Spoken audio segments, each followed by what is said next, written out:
Hello दोस्तों, तो आज हम पढ़ेंगे राइट टू इन्फॉर्मेशन एक्ट। बिल्कुल ब्रीफली पढ़ेंगे हम, to the point information. Right to information act के बारे में। Right to information act 2005 RTI act भी से बोला जाता है। मतलब कोई भी इंडियन सिटीज़न जो होगा वो रिक्वेस्ट कर सकता है किसी भी पब्लिक अथॉरिटी से, वो आरटीआई लगा सकता है, जिसका रिस्पॉन्ड उनको 30 डेज़ के अंदर देना होगा। जो आरटीआई एक्ट है इसने रिप्लेस किया है the freedom of information act 2002 को। origins the idea originated from, हाँ, जो आइडिया दिया था वो फॉर्मर पीएम वीपी सिंह जो थे 1990 में, उन्होंने इसका आइडिया दिया था। जो इसकी ग्रास रूट थी, मतलब इसकी बिगनिंग जो हुई थी, वो MKKS मतलब मजदूर किसान शक्ति संगठन ने 1994 में इसकी ग्रास रूट स्टार्ट हुई थी, मतलब इसकी बिगनिंग हुई थी वहाँ से। और जो फाउंडर माना जाता है इसका आरटीआई एक्ट का, वो अरुणा रॉय को माना जाता है। इंपॉर्टेंट हो सकता है, याद रख लेना। इनएक्टमेंट पास बाय पार्लियामेंट, जब पार्लियामेंट ने इस एक्ट को पास किया है जून 2005 में, और ये इफेक्ट में पावर में कब आया? 12 October 2005। Drafted by justice PB Sawant, जो जस्टिस पीबी सावंत द्वारा ड्राफ्ट किया क्या है। वहाँ पूछा जा सकता है हु ड्राफ्टेड आरटीआई एक्ट, तो आंसर में आपके क्या लिखोगे? जस्टिस पीबी सावंत को आपने मार्क करना है। फंडामेंटल, हम जो आरटीआई एक्ट था इसको फंडामेंटल राइट के अंडर दिया गया है 19(1) ऑफ कॉन्स्टिट्यूशन में।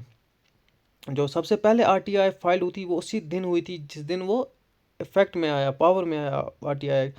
मतलब वो था 12 अक्टूबर 2005। और ये किसने फाइल की थी? शाहिद रजा भट्ट ने। कहाँ पे? Pune police station, CIC, central information commission.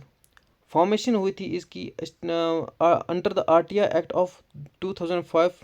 It operates the ministry, ये किसकी मिनिस्टर के अंदर आता है? मिनिस्ट्री ऑफ पर्सनल के अंदर। क्यों, क्या आता है? Central information commission.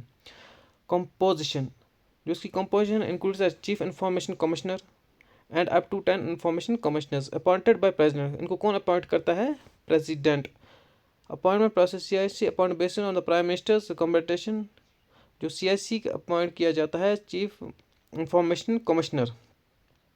ये किसका इंफॉर्मेशन कमिश्नर है? ये है आरटीआई के बारे में हम पढ़ रहे हैं।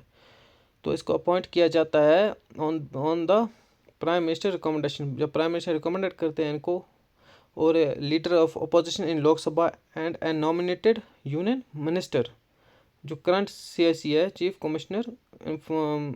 चीफ इंफॉर्मेशन कमिश्नर कौन है? हीरालाल समरिया। Application process, response time, public information officers यानी PIOs, जिनको पब्लिक इंफॉर्मेशन ऑफिसर्स बोला जाता है, और शॉर्ट फॉर्म है PIOs, must respond with in 30 days. उनको 30 डेज के अंदर, जब आप आरटीआई लगाते हो तो उनको 30 डेज के अंदर रिस्पॉन्ड करना होता है। और 48 आवर्स के अंदर अगर कोई केस ऐसा है जहां लाइफ और लिबर्टी का कोई केस है, तो वहां 48 आवर्स के अंदर उनको रिप्लाई देना होता है। Appeals, if unsatisfied applicants can appeal to the first appellate authority. अगर अनसेटिस्फाई है इस चीज़ से बंदा, तो आप कहाँ अपील कर सकते हो? फर्स्ट अपीलेट अथॉरिटी पे।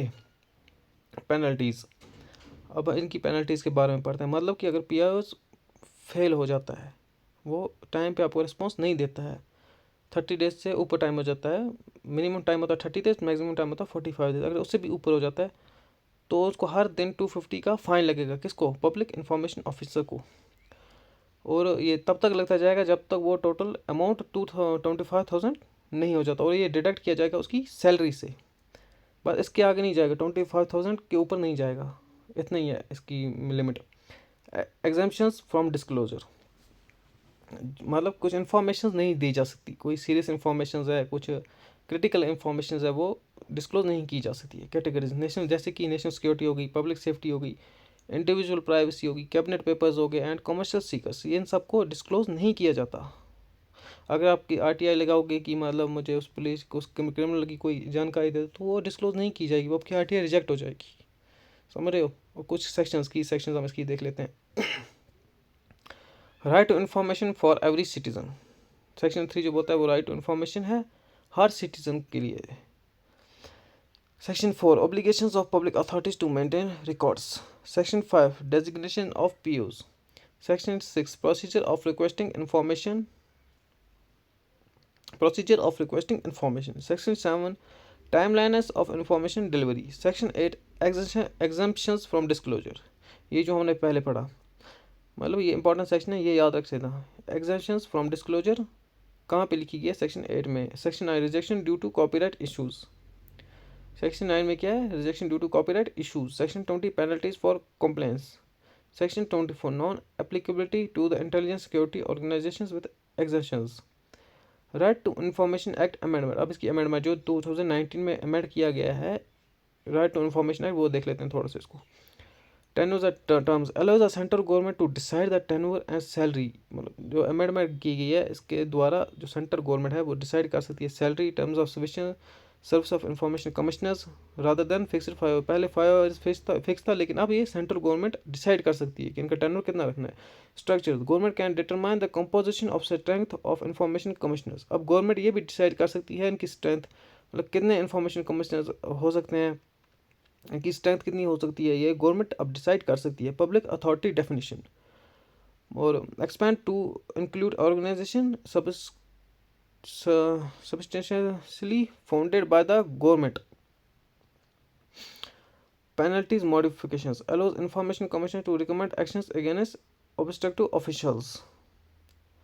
तो ये था आज का हमारा आरटीआई एक्ट। बस एक इतना सा है, एक ही पेज में है ये, हमने कोई फजूल चीज़ नहीं लाई है, बस टू द पॉइंट चीज़ें रखी गई हैं जो एग्ज़ाम के रिलेटेड इंपॉर्टेंट हो सकती हैं। तो मेन पॉइंट क्या इसमें इंपॉर्टेंट रखने वाली है, ये वाला ये ज़रूरी रखना, ऊपर वाली स्लाइड याद। तो आपको ये टेलीग्राम में भी मिल जाएगी ये स्लाइड। ठीक है, तो आज के लिए इतना ही, मिलते हैं फिर नेक्स्ट वीडियो में।